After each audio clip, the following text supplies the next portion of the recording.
Okay, so now that you've gotten the loan process figured out, you know what type of loan program you're going to use, it is time to engage a real estate agent. A real estate agent is a very valuable thing for a buyer to navigate the complexities of contracts and home searches and inspections, appraisals. They provide all kinds of value. They'll help set up searches to find your properties. They'll show you, give you access and show you the properties, point out potential issues or things that you need to be aware of when looking at a property. They'll provide market analysis on the properties that you're looking at or you're interested in to see if it's a good value or not. They'll prepare an offer for you. They'll negotiate on to get you the best deal possible. And then, of course, they will make sure that once you are under contract, that they're going to get you to the closing table with little to no problems at all. And the good thing is most real estate agents have been through the hoops a few times, so they've run into issues that may pop up. They know how to handle them. If you tried to do all this by yourself, without using an agent, you wouldn't know where to start when an issue pops up. So I highly recommend you get a real estate agent. It is definitely worth the time. Okay, in this next slide, we're going to talk about how to establish your priorities as far as what are you looking for in a home and how to convey that to a real estate agent. So let's go to the next slide. Okay, welcome back. And again, my name is Dan Sexton with Renee Mears Realtors. And this is the presentation for Home Buying 101. We just got through the lender stuff, kind of a complex section there of video, but very, very important. We talked about just in the last slide about using a realtor, why it's critical to use a realtor. Now we're going to get into the fun stuff, looking for a home. So here's some of the best practices that I have seen over the years that people have done that I recommend that people do when they're looking for a house. If you're a couple, people have different needs and wants. Believe it or not, a husband and wife may have completely different needs in a house than, say, just a person on their own looking for a house. So it's important that you discuss what your priorities are. One of the top recommendations that I say is each person create a top 10 list of what you're looking for in a home.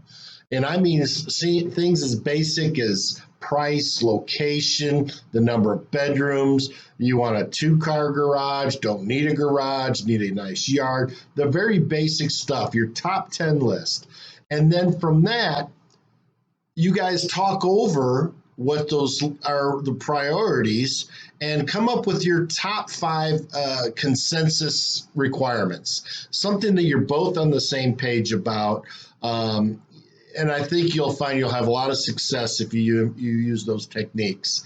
And you got to understand as you're going out and you're looking at homes, not every home is going to be perfect. Not every home is going to fit all your requirements. If you can meet 3 or 4 of the top 5, that's a potentially good home for you. I want an open plan, or I don't want an open plan. I want wood floors, but it has tile. Things can be changed in a house to make it the way you want it.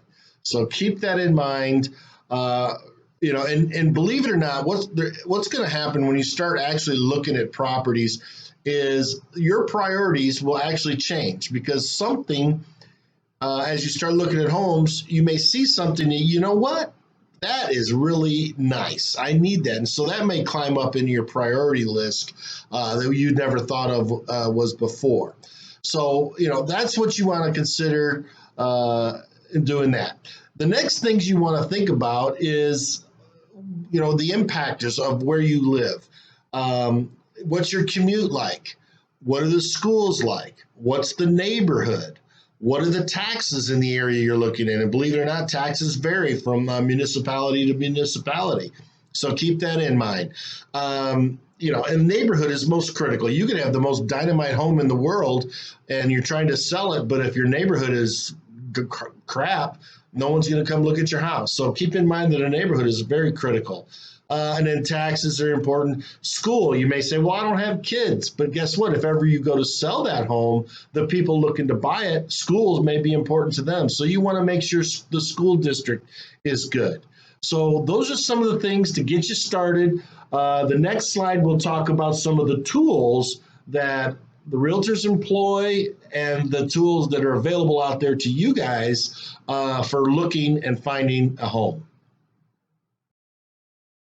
Okay, so now we're here to talk about what are some of the tools that real estate agents use and what are the tools that are available to buyers. And then we're going to go into the process of when we're out looking at homes, some best practices during that too.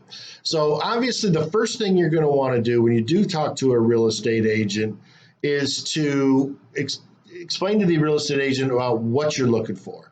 Make sure you explain to them about what your financial position is. They're probably going to want to know if you've been pre-qualified. So, and hopefully you have already gotten that taken care of. So let them know what kind of the price range you guys are qualified for, what you're looking at, that kind of thing. And then tell them in detail about what you're looking for in a home. A good real estate agent is going to take that information and compile a search criteria for you to put into the MLS system so that you can get a list of the properties that match your criteria based on location, price, bedroom count, square footage, age, all kinds of different stuff. Now, there are certain things that a realtor can't search for. I want an open floor plan. Well, there's no search mechanism for open floor plan. Once you have the list of properties, we're just going to have to go through the pictures to determine, is this a plan that works for you guys? So we put all this information into what we call the multiple listing service. And the multiple listing service, the MLS, is then going to create a list of homes that are available on the market for you to look at. So understand that he or she, the agent, will set you up on a property search. Some agents use different tools. I use a thing called the portal. I create a personal website for my clients that will list all of the properties that match their criteria. And then they can access that website. They can tag the properties that they like. They can throw the properties they don't in the trash, and it kind of keeps a nice concise list of what's available. You can map the properties out. You can put comments in there. So it's a great tool. So if you're not using me, you are using a different realtor, just make sure they give you some sort of system. Now, the tools that are available out there to buyers, and most people know that there's Realtor.com and Zillow and Trulia, Redfin. There's all different types of internet-based property search tools out there. Understand this one fact, that those tools are fed through the MLS. So the system that the realtor creates feeds those other tools. So use the MLS system as your end-all, be-all list of homes, because those other systems may lag in time as far as getting updated. So you may see a home that you absolutely love on Realtor.com. You call your agent, hey, I want to go look at this property. The agent's going to say, well, guess what? It went under contract 3 days ago. So, understand that. So you don't want to lose out on a potential property because you're looking at a system that isn't updated on a timely basis.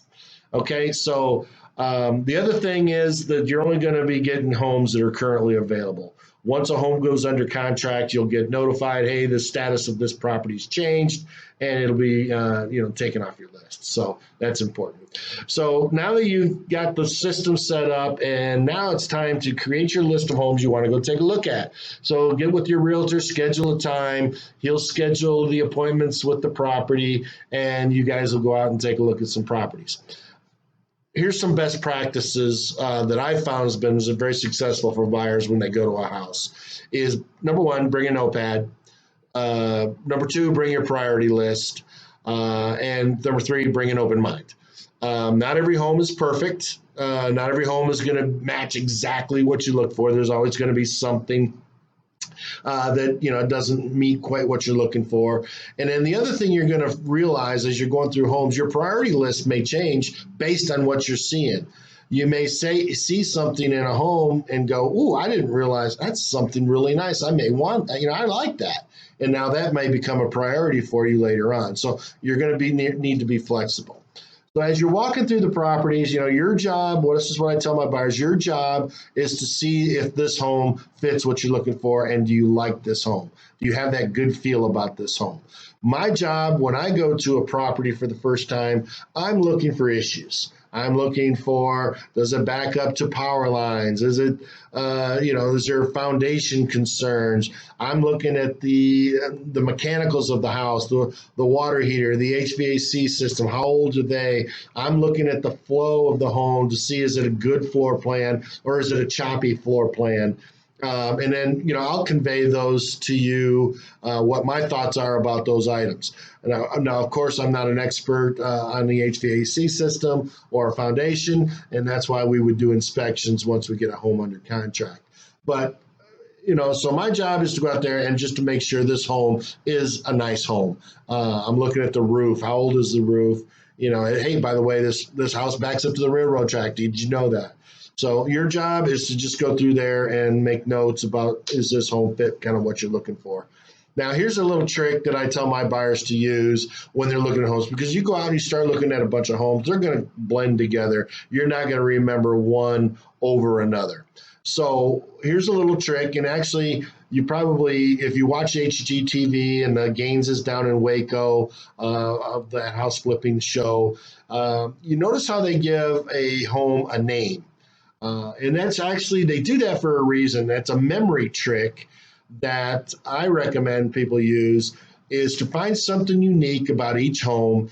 And, this is the red door house, or this was the crack in the wall house, whatever it is, covered patio house. And what that allows the mind to do is to remember other aspects about that house to help you remember what you did and did not like, in case you didn't make good notes about the property. And then lastly, if it's a house that you're completely not interested in, by all means, take it off the list. Make sure you remove it from the search, because you get home and you start looking at the properties 2 days from now and you go, you know what, this house, we looked at this. What was wrong with this house? Why didn't we like it? Well, there was a reason when you were out there that you did not like the home. So when you get home from a showing, and take the time, get rid of the properties that did not meet your criteria. Okay, that would probably be the best. Next thing we're going to get into after this slide is we're going to talk about the contract, and it's a very important session. So stick around. Look forward to this next session about what do we do to obtain this home, get it under contract.